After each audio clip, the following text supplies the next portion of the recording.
Hello, everyone. I am sure you all must have heard about what all the planetary configuration that I had discussed in my first video and understood it well. The zodiacs. Pisces. Well, health still needs keeping an eye on this month, but it will steadily improve after the 15th. By the 22nd, health and energy are restored to their previous wonderful levels.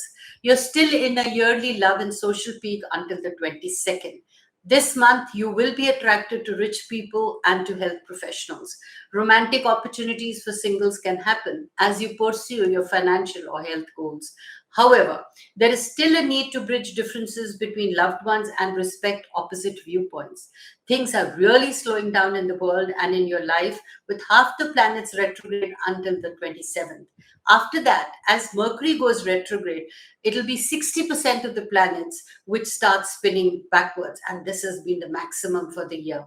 The month ahead is about learning patience, and with patience, you understand what's going on. Patience really helps in connecting with your soul. So, Mercury's retrograde will be a lot stronger this time than the previous ones this year. This is because five other planets are also spinning backwards and one feeds into the others. So, love becomes more delicate after the 27th. A relationship that seemed good can start to backtrack. Avoid making important decisions about love at this time.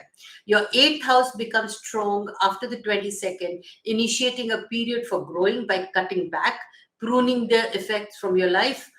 This will bring your health, this will improve your health, especially from the 23rd onwards, because you've detoxified and you have pruned the effete from your life.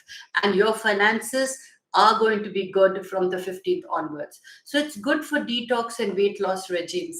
It's good for decluttering the financial life and your possessions. Much of what we have is not being used, so sell it or give it to charity. Go through your finances. Are there any redundancies, waste? Just get rid of them. The spouse, partner, or current love is having a banner financial month, and you seem very involved with it. Your financial planet in the eighth house shows that you prosper by prospering others. So do good unto others and good happens to you. Many professional financial managers have this kind of an aspect in the horoscope. Their job is to make money for their clients and they prosper in return to the extent that they are very successful in this. So the financial interest of others must always be kept in mind this month. Now, with the current astrological conditions, it's virtually impossible to see long term right now. So the task is to just keep doing what you feel right from within and remain in the present and live every moment of your life. With your natal charts, my endeavor is to help you align with the wisdom and guidance of the planets, which is actually your own wisdom and direction, through which we understand the role we are required to play at any given time.